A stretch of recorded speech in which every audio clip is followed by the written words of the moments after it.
میرے عزیز دو ایک باتیں آپ کی خدمت میں عرض کرنی ہیں۔ انسان جو ہوتا ہے نا، یہ کسی نہ کسی کے پیچھے چلتا ہے۔ سارے لوگ ہی کانوں کے کچے ہوتے ہیں، بس اتنا فرق ہوتا ہے، کچھ تھوڑے زیادہ کچے ہوتے ہیں، کچھ تھوڑے کم کچے ہوتے ہیں۔ انسان اپنے مزاج کے لحاظ سے تقلید کرنے کا، پیچھے چلنے کا مزاج رکھتا ہے۔ اس کی طبیعت ہوتی ہے، یہ کسی کی بات مانتا ہے، کسی کی سنتا ہے، پیروی مزاج ہوتا ہے۔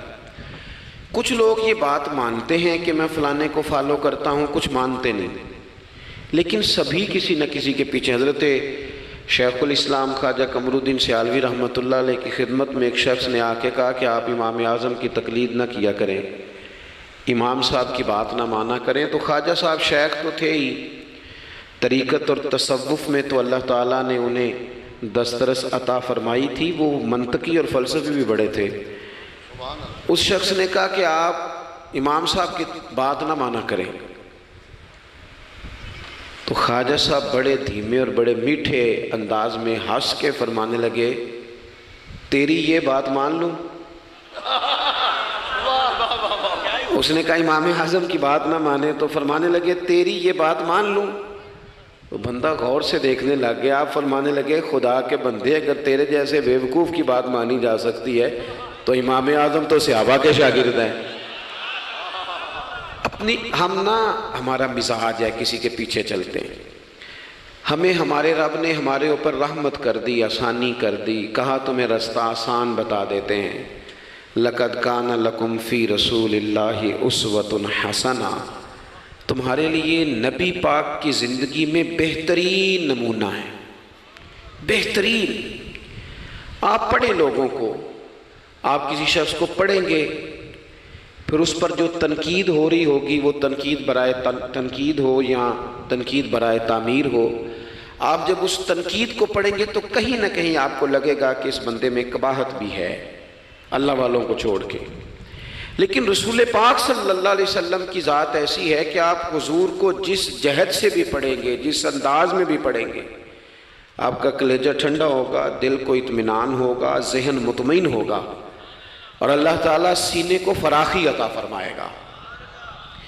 ہمارا چونکہ زیادہ تر مزاج جذبات میں رہنے کا ہے، طبیعت اس طرح کی ہے، ہم کچھ چیزوں کو باریک بینی سے سوچتے نہیں، گہرائی میں نہیں اترتے۔ رسول پاک صلی اللہ علیہ وسلم کو اللہ نے بڑی شانیں عطا فرمائی، حضور کو اللہ نے بڑی عظمتیں عطا فرمائی، بڑی۔ اللہ کے رسول صلی اللہ تعالیٰ علیہ وسلم امام الانبیاء ہیں۔ دیکھیں نا، کوئی آدمی کسی جماعت کی ایک چھوٹی سی تحصیل کا صدر ہوتا ہے تو وہ کارڈ بنوا لیتا ہے، اور اس پہ اس نے کئی جگہوں پہ لکھوایا ہوتا ہے کہ میں صدر ہوتا ہوں، یہ میں دنیا میں۔ تو لوگ اپنا کارڈ دے کے نا تو فوراً پہ میرا بھی مانگتے ہیں، تو میں کہتا ہوں میں نے تو کبھی بنوایا ہی نہیں، ضرورت ہی نہیں پڑی، کبھی بنوایا ہی نہیں، کارڈ کی کیا ضرورت ہے؟ اگر خوشبو ہو تو وہ آ جاتی ہے، اسے بتانا تھوڑی پڑتا ہے کہ میں خوشبو ہوں۔ تو ہوتا یہ ہے کہ چھوٹی سی تحصیل کا ایک شخص اور کسی جگہ اسے کوئی نمائندگی ہے تو وہ بات کرتا ہے، ہم تقریریں کر دیتے ہیں، آپ لوگ سن لیتے ہیں، ذرا غور تو کریں کیا کہہ رہا ہوں۔ کائنات میں سب سے بہترین انسان نبی اور رسول ہوتے ہیں، اور اللہ نے اپنے محبوب پاک کو نبیوں کا امام بنایا ہے۔ اس فضیلت کو سمجھیں۔ یہاں نا جو لوگ لاڈلا کہلاتا ہے نا کوئی بندہ کہ میں لاڈلا ہوں، ویسے یہاں لاڈلے بدلتے رہتے ہیں، کبھی کوئی لاڈلا ہوتا ہے، کبھی کوئی لاڈلا ہوتا ہے، ویسے یہاں لاڈلے بدلتے ہیں، لیکن جو لاڈلا ہوتا ہے نا وہ بتاتا بھی ہے کہ میں لاڈلا ہوں۔ اور کسی کا بھی کوئی لاڈلا ہو جائے تو وہ ناز نخرے دکھاتا ہے، رسول کریم اور رب کے لاڈلے محبوب ہیں۔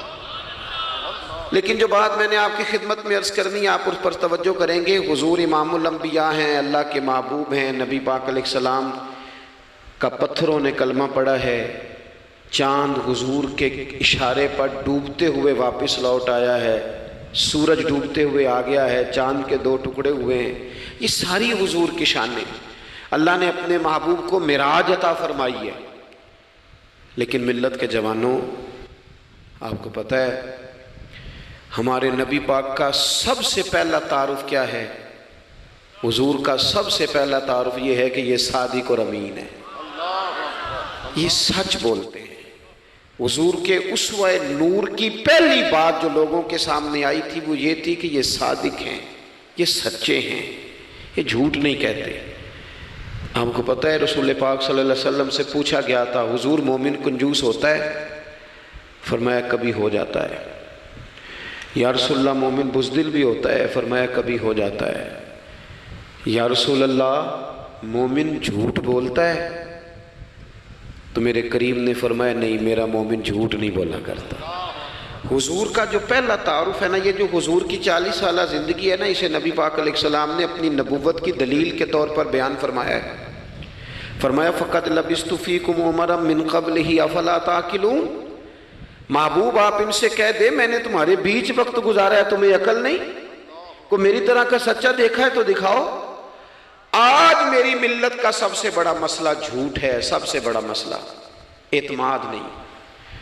بیوی اپنے شوہر سے کہتی ہے کہ تو تھوڑے پیسے دے لیا کر، تھوڑے ایک جوڑے پہ میں گزارا کر لوں گی، میرے ساتھ سچ تو بول۔ تو لاہور جاتا ہے تو لاہور کا بتا کے جا۔ ماں کہتی ہے پتر سے کہ پتر تھوڑی باتیں بتایا کر پر سچی بتایا کر۔ قوم کا اعتماد اٹھ گیا سیاستدانوں سے، تم نے لمبے چوڑے وعدے کیے، تم نے بڑی باتیں سنائی۔ تم دیکھیں نا، آپ کی توجہ اگر ہو تو میں ایک حوالہ اس طرح کا بھی عرض کروں آپ کی خدمت میں۔ سبز باغ دکھا کے لوگوں کو کبھی پریشان نہیں کرنا چاہیے، کبھی بھی۔ یہ ہمارے پیر بھلا کیا کرتے ہیں بیچارے، ایک کرامت اللہ خیر کرے کبھی کوئی ایک بن جاتی ہے نا تو پھر وہ کمپنی کی مشہوری کا ذریعہ بنتی ہے۔ وہ کہتے ہیں اس کرامت کو بھی فیس بک پہ ڈالو۔ میں نا کراچی جا رہا تھا تو لاہور میں تھوڑا سا مریض ہوں، مجھے الرجی ہو جاتی ہے، زیادہ دیر بیٹھ نہیں سکتا، تو ایک کانفرنس میں مجھے شرکت کرنی تھی۔ تو ایئرپورٹ سے ہی میں نے دوستوں سے پوچھا موسم تمہارا کیسا ہے؟ کہنے لگے پیر صاحب بڑی گرمی ہے اور شدت ہے بڑی، اے سی چلا کے بھی گاڑی میں دقت ہے۔ تو میں نے کہا اچھا دعا کرتے ہیں اللہ بارش برسا دے۔ تو یہ دعا لاہور ہو رہی تھی، میں کراچی ایئرپورٹ پہ اترا تو بارش ہو رہی تھی۔ تو وہ جو مجھے لینے آئے تھے نا صاحب، وہ گاڑی میں ایک بندے کو کہہ رہے ہیں کہ وہ پیر صاحب نے لاہور آکھیا سی تو 1.5 گھنٹے جمی آ گیا ہے۔ وہ میں نے اسے کہا وہ بس کر، اب آگے نہ بتا، ایسا نہ ہو کہ 2-4 لوگ آ جائیں کہ پیر صاحب جو کہتے ہیں وہ ہو جاتا ہے۔ جیڑے محرم راز حقیقت دے اور راز حقیقت کھول دے نہیں، جیڑے محرم راز حقیقت دے اور راز حقیقت کھول دے نہیں، اے جنہ ویکھیا نہیں او کرن گلاں، جنہ ویکھ لیا ہو تے بول دے ہی نہیں۔ اس لیے یہ اس طرح کرامتوں کو نا کمپنی کی مشہوری کا ذریعہ، ہمارے سیاستدان، ہمارے بڑے لیڈران وہ سبز باغ دکھا دیتے ہیں۔ آپ تھوڑی باتیں کریں، محدود کریں، مختصر کریں۔ دیکھیں اللہ کے محبوب علیہ السلام سے طائف والوں نے کہا تھا، جب حضور علیہ السلام نے دین کی تبلیغ کی تو سیرت میں یہ عنوان بھی ہمیں ملتا ہے، یا رسول اللہ صلی اللہ علیہ وسلم اگر آپ کو کل حکومت ملتی ہے تو ہمیں حصہ ملے گا؟ عرب کے لوگوں کا مزاج تھا نا، انہوں نے حضور سے کہا اگر کل کلاں حکومت ملتی ہے تو ہم شریک ہوں گے؟ تو حضور مسکرائے، اور میرے نبی پاک کو حکومت ملنے کا پاک کتنا زیادہ تھا کہ مکے سے ہجرت کر رہے ہیں، مدینہ شریف ابھی پہنچے نہیں، رستے میں سراقہ بن مالک سے کہہ رہے ہیں کسرا کے کنگن آئیں گے، یعنی حضور بتا رہے ہیں کہ سپر پاور بھی ساری یہاں آ جائے گی۔ حضور تو خندق والے دن ایک ہتھوڑا مارتے تھے تو فرماتے تھے روم فتح ہو گیا، دوسرا مارتے تھے تو کہتے تھے ایران فتح ہو گیا۔ یہ بخاری میں چیزیں آپ کو ملیں گی۔ حضور کو کامل یقین تھا کہ اذا جاء نصر اللہ والفتح، کامل یقین تھا کہ ان فتحنا لک فتحا مبینا، یہ ہوگا سارا کچھ۔ لیکن انہوں نے جب کہا نا ہمیں حصہ ملے گا تو حضور مسکرائے، فرمایا تم کہتے ہو حکومت تمہیں ملے گی؟ فرمایا بھائی سنو، حکومت اسے ملتی ہے جسے اللہ عطا کرتا ہے۔ بات ختم کر دی۔ سچ بولیں زندگی میں، سچی بات کریں۔ اللہ کے رسول صلی اللہ علیہ وسلم نے ہمیں پہلا سبق سچ کا دیا، اسے سادی تقریر نہ سمجھنا، یہ عنوان دین ہے۔ اپنی زندگی سے جھوٹ کو نکال دیں۔ آپ جو تھوڑی باتیں کر لیں پر جو کہیں اس پر کھڑا ہونا سیکھیں، اپنی زندگی کے اندر استقامت کا نور لائیں۔ جوانوں، کبھی بھی جھوٹ کی بنیاد پر رشتے نہ قائم کرنا۔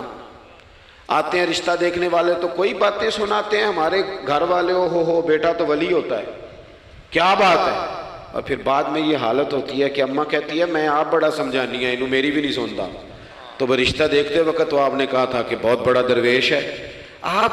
اور بچی والے بھی کچھ ایسے کام کرتے ہیں، رشتہ کرانے والے سے کہتے ہیں ہم نے کار بھی دینی ہے. کیوں آپ نے لالچ پیدا کیا؟ کیوں پہلے آپ نے خرابیاں کی؟ اپنی زندگی میں سچ بولیں، سچی بات کریں، کبھی بھی کوئی ایسا کام نہ کریں جس سے کہ لوگوں کی طبیعت ایسی ہو کہ لوگ سمجھیں کہ یہ لوگ تو غلط بیانی کے عادی ہیں. دیکھیں بخاری میں موجود ہے، سیرت کی تمام کتابوں میں الفاظ کے اختلاف کے ساتھ یہ اپنی اصل کے ساتھ یہ چیز ہر جگہ موجود ہے. حضرت ابو سفیان رضی اللہ تعالیٰ عنہ بعد میں مسلمان ہوئے. فرماتے ہیں میں جب شاہ روم کو حضور کا خط گیا تھا نا ہرقل کو، حضور صلی اللہ علیہ وسلم نے اس سے کہا کہ کلمہ پڑھ لو، خطوط لکھے نبی کریم نے. اس نے کہا یہاں ڈھونڈو کوئی عرب کا سردار اگر آیا ہو تو میں ملنا چاہتا ہوں. ابو سفیان کہتے ہیں میں بغرض تجارت وہاں موجود تھا، مجھے لوگ پکڑ کے بادشاہ کے پاس لے گئے، میں کلمہ نہیں پڑھتا تھا. جب کوئی کسی کا مخالف ہوتا ہے تو اس نے کوئی کہانی بھی یاد کی ہوئی ہوتی ہے. ان لوگوں نے کہانی بھی یاد کی ہوئی تھی، معاذ اللہ جادوگر ہیں، شاعر ہیں، یہ کہانیاں بھی سناتے تھے. کہتے ہیں کہ مجھے وہ لے گئے، بادشاہ کے سامنے کھڑا کر دیا.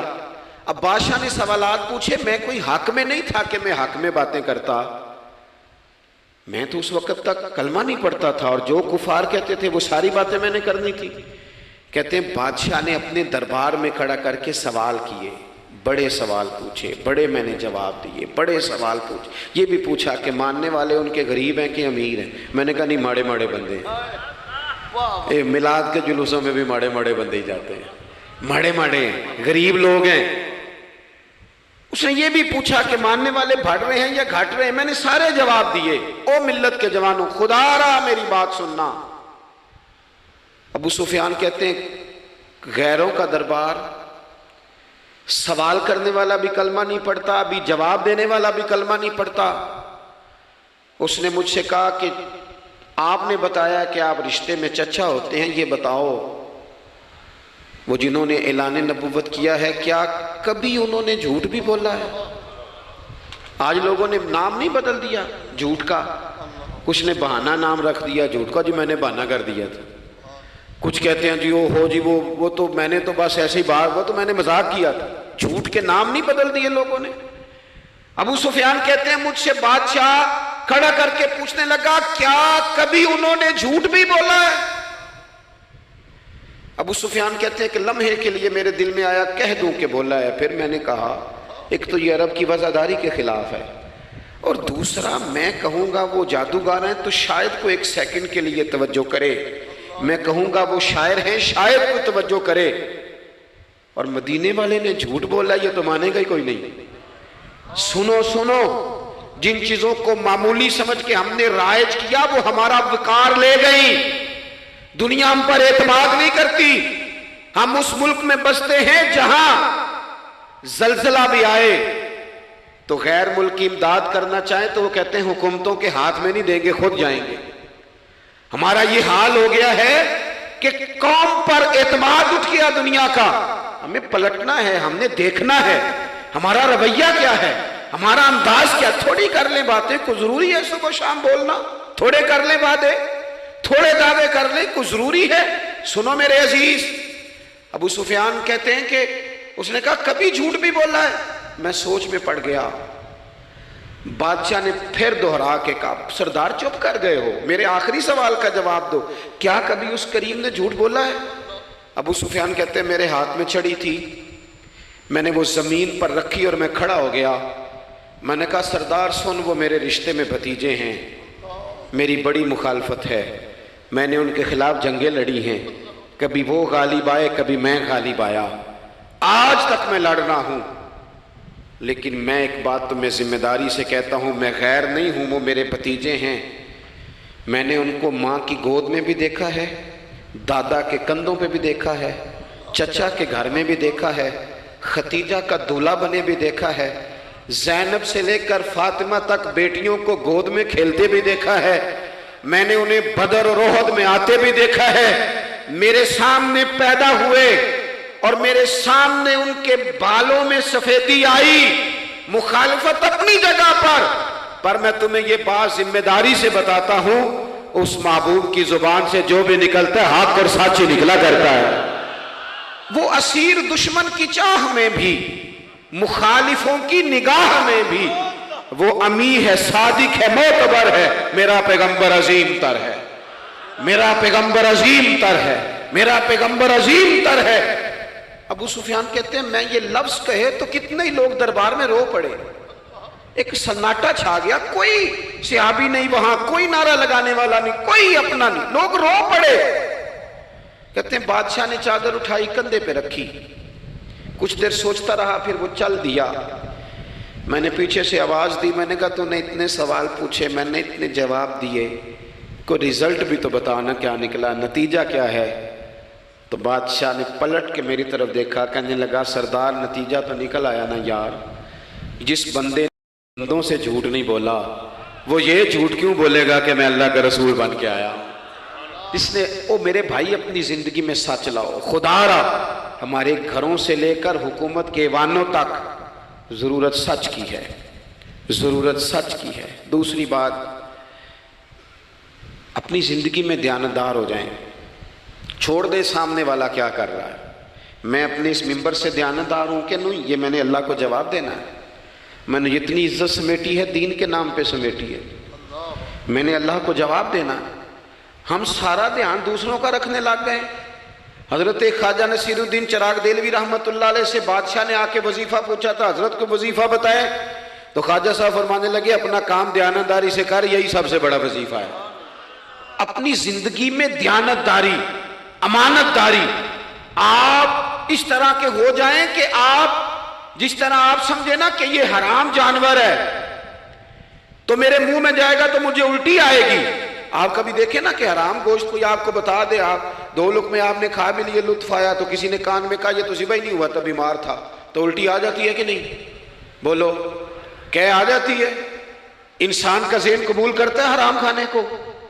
2 کلو گوشت پہ الٹی آتی ہے تو 2 کروڑ روپے پہ کیوں نہیں آتی؟ ہمارے ایک دوست ہیں، یونیورسٹی کے لیکچرار ہیں، مجھے ایک دفعہ فرمانے لگے پیر صاحب عجیب بات ہے، ایک بندے کو نا کہیں جوتا پڑا مل گیا، بڑا قیمتی تھا پر ایک پیر تھا جوتے کا۔ ہماری دیانتداری کچھ اس طرح کی ہے، ایک پیر ملا، جوتا بڑا قیمتی تھا، مہنگا تھا، تو اس نے اس کا مالک ڈھونڈنا شروع، یہ کس کا ہے، یہ کس کا ہے، یہ کہ وہ شور کر رہا ہے، لیکن تھوڑا سا آگے جا کے جوتے کا دوسرا پیر مل گیا، پر اس نے مالک ڈھونڈنا بند کر دیا۔ اس کو اب اس کا دوسرا پاؤں مل گیا تو اب اس نے، یعنی کئی دیانتدار بڑے دیانتدار ہیں لیکن دوسروں کے معاملے میں، اپنے معاملے میں نہیں، اپنی زندگی میں انصاف کریں۔ میں مسجد میں جمعہ پڑھاتا ہوں، میں نے ایک دن اپنے ایک مدرسے کے طالب علم سے پوچھا، بیٹا جمعرات کو میں نے پوچھا، میں نے کہا صبح جمعہ میں تقریر کیا کرنی ہے؟ کہتے میں جو فیصلہ نہیں کیتا۔ میں کہا تو بڑا مولوی ہے نا، میں چھوٹا، میں تو جمعہ پڑھا کے شام میں فیصلہ کر لینا بھی اگلے جمعے کی بیان کرنا ہے۔ کیوں؟ میں چاہتا ہوں میں ممبر سے دیانتدار رہوں، میں ایک ہفتہ تیاری کروں، میں نے قوم کو اللہ رسول کا دین بتانا ہے۔ میرا یہ مقصد تو نہیں ہے کہ 1 گھنٹہ مجھے ملے تو میں نے کسی طریقے سے اسے پار کرنا ہے۔ آپ اپنے کام کے ساتھ ہمیشہ دیانت کا مظاہرہ کریں۔ اگر آپ دیانتدار ہو جائیں، حضرت سعید بن عامر رضی اللہ تعالیٰ عنہ کو حضرت عمر نے کہا میں آپ کو ایک صوبے کا گورنر بنانا چاہتا ہوں، رو پڑے، فرمانے لگے اس قابل نہیں ہوں۔ آپ کہیں، مجھے بھی آپ کہہ دیں کہ فلانا عہدہ ملتا ہے تو تیار ہے ساری دنیا، کون انکاری ہے اس کام سے، سب تیار بیٹھے، لیکن روتے تھے لوگ کا جناب میں کہاں کر سکتا ہوں۔ حضرت عمر نے لگا دیا حمص کا گورنر۔ کچھ مہینوں کے بعد حضرت عمر تشریف لے گئے، جا کے پوچھا کہ کیسا ہے، تو پہلے تو ایک لسٹ منگوائی حضرت عمر نے، کچھ مال آیا ہے تو مختلف صوبوں میں بانٹنا ہے، غریبوں کی لسٹ لاؤ۔ ان کے صوبے کی لسٹ آئی تو تیسرا نام گورنر صاحب کا تھا۔ وہ کہا تمہارا گورنر مسکینوں غریبوں میں؟ کہنے لگے حضرت صاحب جو لسٹ بنانے والے تھے وہ کہنے لگے اب ان کے وجود پر جو کپڑے ہیں جگہ کوئی نہیں بچی، پیوند کہاں لگانے ہیں۔ دامان توکل کی یہ خوبی ہے کہ اس پر پیوند لگے ہوتے ہیں پر دھبے نہیں ہوتے، پیوند لگے ہوتے ہیں پر دھبے نہیں ہوتے۔ حضرت عمر نے معلومات کی ان کے صوبے میں جا کے، تمہارا گورنر کس طرح کا ہے؟ عرض کی حضور 4 شکایتیں، یہ جمہوریت ہے۔ آج تو ہر سیاسی جماعت میں ڈکٹیٹرشپ ہے، آج کہاں جمہوریت ہے؟ آج تو آپ جتنے شاہ کے وفادار ہو جائیں گے اتنا اچھا عہدہ لیں گے، جتنا مرضی قابل بندہ ہو جماعت کے اندر، لیکن اگر وہ پورا تابع دار نہیں تو نظام نہیں چلتا، جتنا مرضی قابل ہو۔ حضرت سعید بن عامر رضی اللہ تعالیٰ عنہ 4 شکایتیں، عام آدمی شکایتیں کر رہے ہیں۔ حضرت عمر نے کہا کون کون سی؟ انہوں نے کہا جی پہلی شکایت یہ ہے کہ ہمارے گورنر، توجہ ہے میرے بھائیوں کی، انہوں نے کہا جی پہلی شکایت یہ ہے کہ گورنر صاحب صرف دن کو ملتے ہیں، انہیں رات کو بھی لوگوں سے ملنا چاہیے۔ دوسری شکایت یہ ہے کہ جب شروع میں آئے تھے تو فجر کے بعد بیٹھ جاتے تھے، مسائل سنتے تھے، اب سورج نکلنے پر اشراق چاشت کے ٹائم 8 9 10 بجے آتے ہیں۔ تیسری شکایت یہ ہے کہ ہفتے میں ایک دن ملتے ہی نہیں۔ چوتھی شکایت یہ ہے کہ کبھی کبھی ایسے رونے لگتے ہیں، بیٹھے بیٹھے بے ہوش ہو جاتے ہیں، تو آپ نے دیوانہ آدمی ہمیں دے دیا ہے۔ حضرت عمر فاروق رضی اللہ تعالیٰ عنہ نے حضرت سعید بن عامر کو مجمع میں پوچھا، جناب آپ پبلک کے نمائندے ہیں، آپ کو سوالوں کے جواب دینے چاہیے، بتلائیے نا۔ اور یہ پبلک کے نمائندے صرف سیاستدان نہیں ہوتے، پیر صاحبان بھی ہوتے ہیں، مسجد کا خطیب بھی ہوتا ہے۔ اگر حضرت عمر سے پوچھا جا سکتا ہے کرتا کہاں سے آیا، تو پیر صاحب سے بھی تو پوچھا جا سکتا ہے نا، ان کو بھی جواب دینا چاہیے، ان کو بھی بتانا چاہیے، اس لیے کہ وہی تو دعویٰ کر رہے ہیں فقر بتانے کا۔ تو حضرت عمر نے 4 سوال کہا، سعید آپ کے ذمے 4 سوالوں کے جواب ہیں۔ تو حضرت سعید بن عامر نے گردن جھکائی، کہنے لگے پہلے ہی کہا تھا میں گورنری کے قابل نہیں۔ فرمایا اب تو بن گئے ہونا، جواب تو دینا ہے، حضور بتلائیے۔ فرمایا پہلا سوال آپ سے یہ ہے کہ یار لوگ کہتے ہیں رات کو کام پڑ جاتا ہے اور آپ ملتے نہیں۔ تو حضرت سعید بن عامر نے اپنی داڑھی پکڑ لی، عرض کی حضور یہ ساری سفید ہو گئی ہے، بڑھاپا ہے، دن مخلوق کے لیے رکھا ہے، رات اپنے رب کے لیے رکھی ہوئی ہے۔ اگر پھر بھی کسی کو شوق ہو تو سعید بن عامر جب بھی ملے گا مسجد میں ملے گا، ساری رات بارگاہ ربوبیت کی او سنگیو تھوڑا مسلح بھی یار مضبوط کر لو، تھوڑا سا نا، ہم نہ تھک گئے ہیں فون سن کے۔ بہت سارے لوگ ایسے ہیں جن کے وجود نہیں اتنی تھکے جتنے دماغ تھک گئے، کمنٹس پڑھ کے، کمنٹس دے کے، رائے دے کے، بڑے بڑے باصلاحیت لوگوں کے حافظے کمزور ہو گئے۔ خدا را اپنی صلاحیتوں کو زنگ لگا لو گے۔ یہ تو جتنے لوگ ہیں میڈیا چلانے والے، ان کو تو میڈیا چلانا ہے، اور اب تو پتہ نہیں کتنے چینل اور کتنے لوگ اور سوشل میڈیا پہ کتنے، اور ادھر کتنے تو ادھر کتنے۔ خدا را کچھ وقت اگر مسلح پہ ملے تو آپ یقین کریں روح تازہ ہو جاتی ہے۔ لمبی لمبی دعائیں مانگیں، اپنے رب کو اپنے دکھ سنائیں، رسول پاک کی بارگاہ میں یہ نذرانے پیش کریں، آپ محسوس کریں گے وجود طاقتور ہو گیا۔ حضرت سعید بن عامر کہنے لگے رات مسلح پہ گزارتا ہوں۔ دوسرا سوال آپ سے یہ کرنا تھا کہ یہ لوگ کہتے ہیں کہ آپ پہلے فجر میں آ جاتے تھے، اب اشراق چاشت کے بعد 9 10 بجے نکلتے ہیں۔ تو حضرت سعید بن عامر نے گردن جھکائی، کہا یہ میرا راز تھا، میری پرائیویٹ بات تھی۔ کہا جناب اب تو لوگوں کا سوال ہے۔ تو آپ فرمانے لگے میرے گھر میں خادم کوئی نہیں، غریب آدمی، بیوی بیمار ہو گئی ہے، 35 سال اس وفادار عورت نے میری ڈیوٹی کی ہے، بیماری میں چھوڑ دوں تو وفاداری تو نہیں نا۔ سویرے اٹھتا ہوں، گھر کا کام کرتا ہوں، پھر بیوی کے لیے ناشتہ بناتا ہوں، اسے کھانا کھلاتا ہوں، تیاری کرتے آتے دیر ہو جاتی ہے۔ دوسرے سوال پر لوگ رو پڑے۔ کہا تیسرا اعتراض آپ پہ یہ ہے کہ ہفتے میں ایک دن ملتے نہیں۔ تو حضرت سعید بن عامر کہنے لگے میں نے کہا تھا میرا پردہ نہ کھولا جائے، میں بڑا راضی ہوں رب کی عطاؤں پہ، میں کیوں کسی کے سامنے اپنا دکھ بیان کروں۔ گردن کو جھکا دیتا ہے خیرات کا پتھر، جہاں میں مانگنے والوں کے سر کبھی اونچے نہیں ہوتے، اور غیرت ہے بڑی چیز جہاں نے تگ و دو میں پہناتی ہے یہ فقر کو تاج سردارا۔ آپ موقع دیں جی، بڑی مہربانی، چھوڑ دیں جی، تھوڑی 1 منٹ صرف جی ہمیں دیں، بولیں نہیں پیار سے جی، ناراض نہیں ہونا، آپ ہمیں موقع دیں۔ بات بھی اب تقریباً قریب ہونے کے قریب آئی۔ کہا حضرت سیدنا سعید بن عامر رضی اللہ تعالیٰ عنہ نے فرمانے لگے میں نے کہا تھا یہ میرا پردہ ہے، یہ نہ سنایا کریں آپ دکھ لوگوں کو۔ یہ غریب کہتے ہیں میں کسی امیر کے ساتھ لگ جاؤں گا تو کچھ بھی نہیں بنتا، چھوڑ دیں آپ، دکھڑے رب رسول کو سناؤ، خیرات بھی ملے گی اور عزت بھی ملے گی۔ وہ دیں گے اور کسی کو بتائیں گے بھی نہیں۔ حضرت سعید بن عامر رضی اللہ تعالیٰ عنہ سے تیسرا سوال ہوا، کہا جناب آپ ہفتے میں ایک دن ملتے نہیں، تو فرمانے لگے میرا راز تھا پر بتا دیتا ہوں، جوڑا ایک ہی ہے میرے پاس، ہفتے میں ایک دن دھو لیتا ہوں، پھر بیوی کے کپڑے پہن کے سارا دن بیٹھا رہتا ہوں، اگر دوسرا جوڑا ہو تو یہ کام نہ کروں۔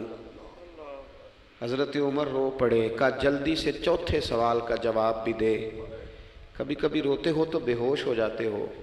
وہ پھر رو پڑے، عرض کرنے لگے حضور 40 سال کی عمر میں کلمہ پڑھا، میرے سامنے حضرت خبیب کو پھانسی دی گئی مکے میں، جب وہ اپنی پچھلی غلطیاں یاد آتی ہیں تو پھر رو پڑتا ہوں، یاد ماضی عذاب ہے یا رب، میں تکلیف میں آ جاتا ہوں، سوچتا ہوں اگر اللہ نے سوال کیا تو کیسے جواب دوں گا، اس لیے برداشت نہیں ہوتا تو رو پڑتا ہوں۔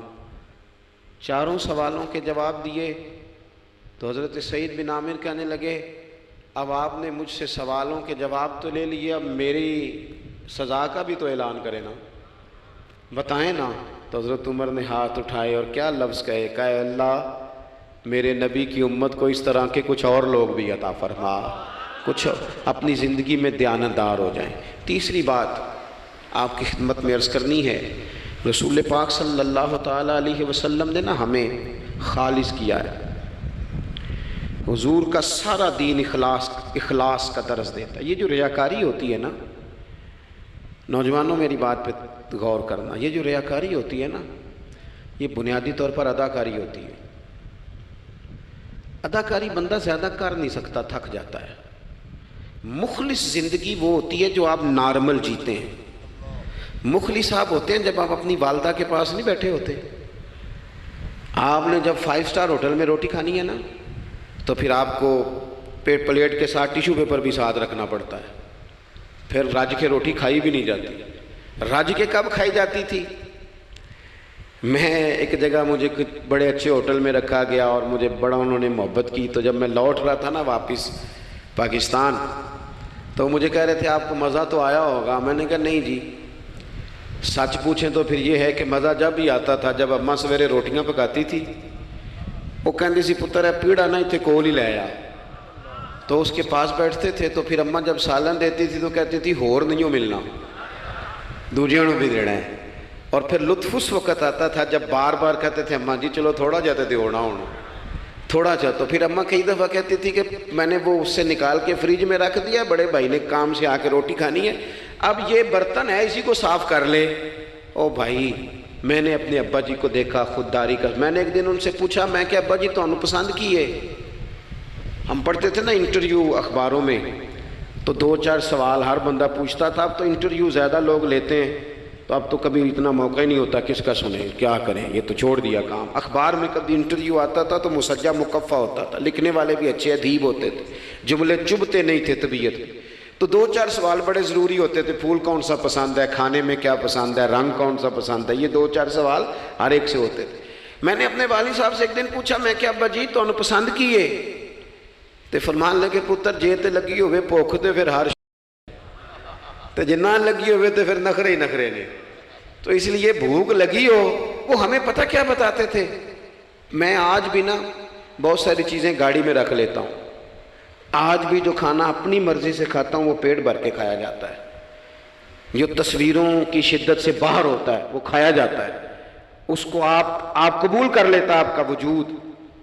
یاد رکھنا میرے عزیز، میرے نبی پاک صلی اللہ علیہ وسلم نے فرمایا ہے بہترین روٹی وہ ہے جو تو اپنے ہاتھوں کی کمائی سے کھاتا ہے، وہ بہترین رزق ہے جو تو، اور حضور نے فرمایا اللہ کے نبی حضرت داؤد محنت کر کے کھانا کھاتے، دعوتوں پہ جا جا کے تو بندہ بیمار رہنے لگ جاتا ہے، وہ تو کام ہی ختم ہو جاتا ہے۔ والد صاحب کہا کرتے تھے کہ لو میں پا دیتے نے تانوں دانے پڑولے چ تے ماں تہاڈی نے تانوں چار پا دیتا ہے، لو ہن تانوں پرواہ نہیں ساریاں گرمیاں، موج کرو، یہ اصل تھا ہمارا، اس پہ واپس آ جائیں، اس پہ آ جائیں، یہ صحت افزا روٹیاں یہ کھائیں، بڑی گاڑیوں کا اور بڑی چیزوں کا شوق چھوڑ دیں، محنت ڈٹ کے کریں، لیکن زندگی اصل پہ لے آئیں، اصل زندگی خالص ہوتی ہے۔ میرے نبی پاک صلی اللہ علیہ وسلم نے فرمایا ریاکار، میں پوری حدیث نہیں سناتا اشارہ کرتا ہوں، حضور نے فرمایا ریاکار اگر عالم بھی ہو، ریاکار اگر سخی بھی ہو، حتیٰ کہ صحیح حدیث میں فرمایا ریاکار شہید بھی ہو اور ماری جائے اس نیت سے کہ لوگ مجھے شہید کہیں گے، تو فرمایا صبح قیامت اللہ ان اعمال پر بھی اجر عطا نہیں کرے گا۔ اپنی زندگی میں اخلاص پیدا کرے، اور جب خلوص آتا ہے، جب للہیت آتی ہے، مشکل ترین خلافت حضرت ابوبکر صدیق کی ہے۔ یہ جو حضرت عمر نے بڑی اعلیٰ خلافت کی ہے نا، یہ بنیادیں حضرت ابوبکر نے مضبوط کر کے دی تھی۔ فتنوں کے تو سر کچل دیے تھے حضرت صدیق اکبر نے، اب حضرت عمر کے لیے کام کرنا انہوں نے آسان کر دیا تھا۔ میں اکثر کہا کرتا ہوں کہ حضرت عمر کی خلافت کی مضبوطی میں بڑا کردار حضرت ابوبکر صدیق کا ہے۔ اگر وہ مضبوطیاں نہ کرتے اتنی تگڑی تو کام آگے چلتا نہیں تھا۔ حضرت سیدنا ابوبکر صدیق کو بڑے فتنوں کا سامنا تھا، ختم نبوت کے محاذ پر کام کرنا ہے، منکرین زکوٰۃ پیدا ہو گئے، امت کو سنبھالنا ہے، یہ ساری ڈیوٹیاں کر کے نا دنیا سو جاتی تھی، وہ دنیا سو جاتی تھی، حضرت صدیق اکبر ایک نابینا مائی کے گھر میں جھاڑو دینے چلے جاتے تھے۔ جب بندہ مخلص ہو جاتا ہے نا، ایک نابینا معذور عورت جھاڑو دے رہے ہیں، جب تھوڑا سا وقت بچتا نا عصر کے لیے، یہ ٹائم میں نے اپنے لیے رکھا ہوا ہے، تو مدینہ شریف میں ایک بیوہ تھی جس کی 5-6 بیٹیاں تھی، بیٹا کوئی نہیں تھا، اس کے گھر جاتے تھے، بکریوں کا دودھ دھو کے آتے تھے۔ معمولی آدمی نہیں، خلیفہ وقت کی بات، کس لیے؟ یہ کام روحانی تسلی کا باعث بنتے، یہ کام آپ کو سکون دیتے، یہ آپ کے اندر وہ طاقت پیدا کرتے ہیں کہ آپ لڑ سکتے ہیں دنیا سے۔ جب آپ کے پیچھے دعائیں ہوتی ہیں تو پھر میدانوں میں کھڑا رہنا آسان ہو جاتا۔ حضرت عمر فاروق فرماتے ہیں، تیسرا دن تھا جناب صدیق اکبر کے وصال کو، میں مسجد نبوی شریف میں بیٹھا تھا تو 2-3 چھوٹی چھوٹی بچیاں آ گئیں، آگے کہنے لگی چچا آپ خلیفہ بنے؟ میں نے کہا ہاں، ہمارے ساتھ چلیں گے؟ میں نے کہا پتر تمہارے ساتھ کیا ہے؟ کہنے لگی ابو بکر صدیق عصر کے بعد ہمارے گھر آتے تھے، ہمارا بھائی کوئی نہیں، باپ انتقال کر گئے، بکریوں کا دودھ دھو کے دے جاتے تھے، کچھ بیچ کے گزارا کر لیتی تھی، کچھ پی لیتی تھی۔ 3 دن سے میری ماں رو رہی ہے، میری بہنیں روتی ہیں، اکھاں جدوں میٹیاں زمانہ مینوں روے گا، اونج تے بے قدراں کچھ قدر نہ جاتی، کیتی خوب تسلی ہو، لیکن اکھاں جدوں میٹیاں زمانہ مینوں روے گا، اپنا تے اپنا بیگانہ بھی مینوں روے گا، جدوں نہ میں دسیا میں خاراں نوں میں خانے وچ، پھر جام ٹوٹ جان گے تے میں خانہ مینوں روے گا، کئی لک لک رون گے تے کئی بک بک رون گے، گلیاں دا یانا تے سیانا مینوں روے گا۔ اور کسی نے کہا تھا میرے مرنے پہ ہر سو شور مچ جائے گا دیکھو گے، یہ رحمت کی امید لگاتے کہا، کرم کی امید، عاجزی سے کہا، نذرانے میں کہا کسی درویش نے، کہنے لگے میرے مرنے پہ ہر سو شور مچ جائے گا دیکھو گے، کہنے الوداع سرکار خود تشریف لائیں گے۔ اور کسی نے کہا تھا کہ بعد مرندے مکھڑا میرا ہو جاوے جے تازہ، پھر سمجھ لینا محبوب میرے نے آن پڑیا جنازہ۔ تو بھائی اپنی زندگی میں اخلاص پیدا کرے۔ ہم نا غریب لوگ بھی امیروں سے تصویر کھنچوانا پسند کرتے ہیں، امیروں سے اپریشیٹ کرنا چاہیے محنت کرنے والے آدمی کو، جس کو پسینہ آ گیا نا ریڑھی پہ کھڑے ہوئے، وہ بڑا باوقار آدمی، اسے پسینہ آ گیا۔ میں ابھی بھی کبھی کبھی جوتا گنڈوا لیتا ہوں، چونکہ میں نے دیکھا ہے میرے ابا جی مجھے کہتے تھے لے جا جتیاں توڑے پا کے ساریاں گنڈا لیا، تو یاد ہے تو میں ابھی بھی چلا جاتا ہوں۔ تو ہمارے ایک پرانے موچی ہیں، میں ان کے پاس ایک دن، وہ بڑے خوددار آدمی، 5 روپے کے 10 دے دے نا، وہ ان کو 10 دے دو، کہتے چوکا اپنے 5 روپیے۔ وہ ایک شاعر بیٹھے تھے نا، تو شاعر بھی بیچارے کئی اسی طرح کے ہوتے ہیں، ناراض نہ ہو جائیں شاعر، لیکن وہ کئی دفعہ نا ان کو بھی دیکھ کے لگتا ہے کہ کئی دنوں سے بیچارے نے روٹی نہیں کھائی۔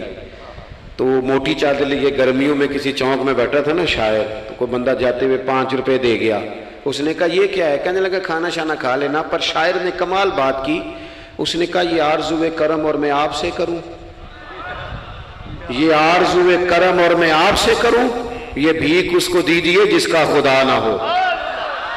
اور میرے اعلیٰ حضرت کیا کہتے ہیں؟ کہتے ہیں کروں مدح اہل دول رضا،